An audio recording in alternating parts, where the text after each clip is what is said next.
So in this lesson, we're going to be editing the daytime select I just chose. So I have my kind of folder open right here. We have my JPEG and my RAW file next to each other. I have my Wacom tablet that I edit with hooked up to my Mac. For me, I find it really hard to use a mouse while editing because things get really technical.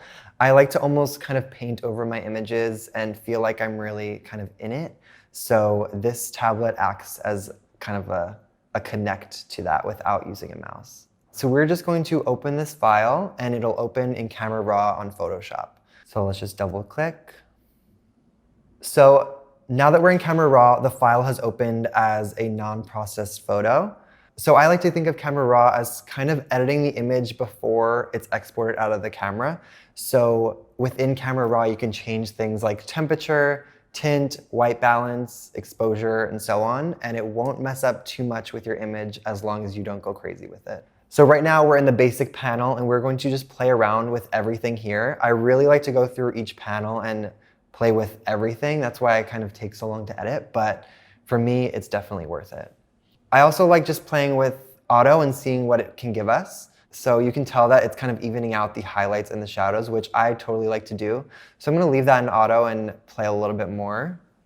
We're going to boost the shadows up a bit. And then along with shadows, I always like to use a little bit of contrast. We'll also be playing with the white balance a little bit because I like to have it really custom. And on my camera, it only really gives you, certain presets if you don't really go in there. So I just use the white balance presets, and then I come in Camera Raw, and I play with them even more. So as you can see, I'm kind of particular with dragging these notches. I'm going super slowly and making sure everything is aligned with how I like it. Something I always do is boost my clarity, so we're just going to do that a little bit to make sure she's nice and in focus. All right, let's move on to the next panel, but we may come back to this one. Now we're in the hue, saturation, and luminance adjustments. So this is something I like to play a lot with. Each slider you see in the hue selection will change the color that it presents. So the reds will change the reds to a more pink or a more orangey tone. And we're just going to keep going and play with each one.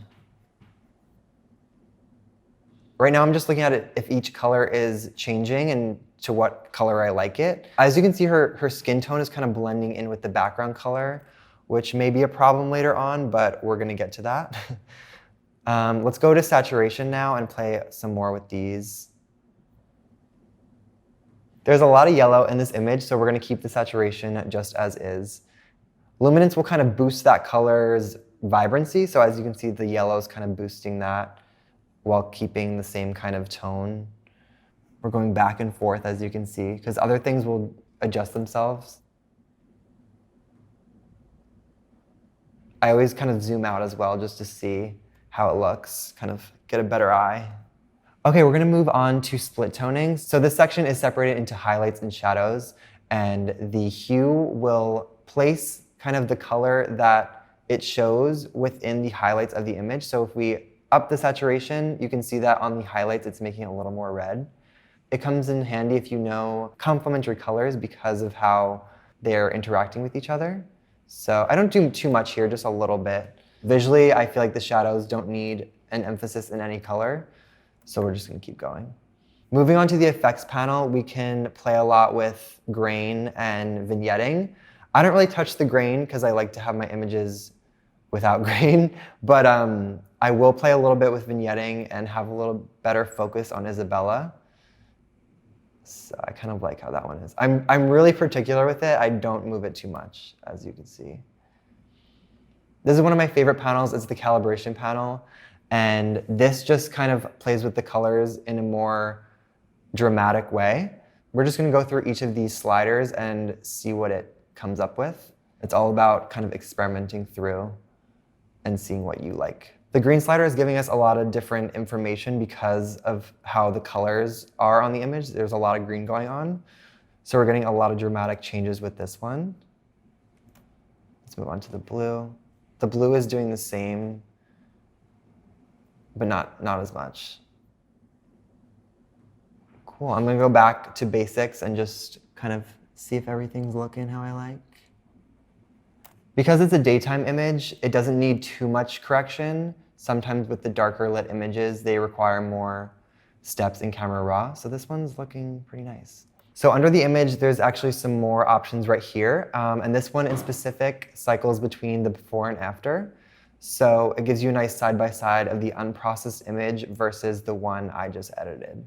And from this point, you can play with the options even more, because I find when viewing the before and after, it gives you a nice kind of scale of where you're at with the image. So I feel like my saturation is a little bit bright right now.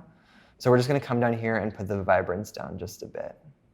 I totally feel like when I first see a few images at first glance, I get a kind of idea of how I want to edit it, but it definitely comes about when I'm doing the actual editing itself.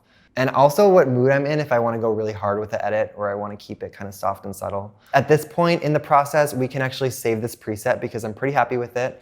So this preset will save all of these adjustments that we just made. And to note that this doesn't always work great when applying these corrections to a whole different image, but more of an image from the same shoot and location, if that makes sense. So we're just going to go ahead and save this and call it Isabella Trees. All right, and let's go ahead and open that image.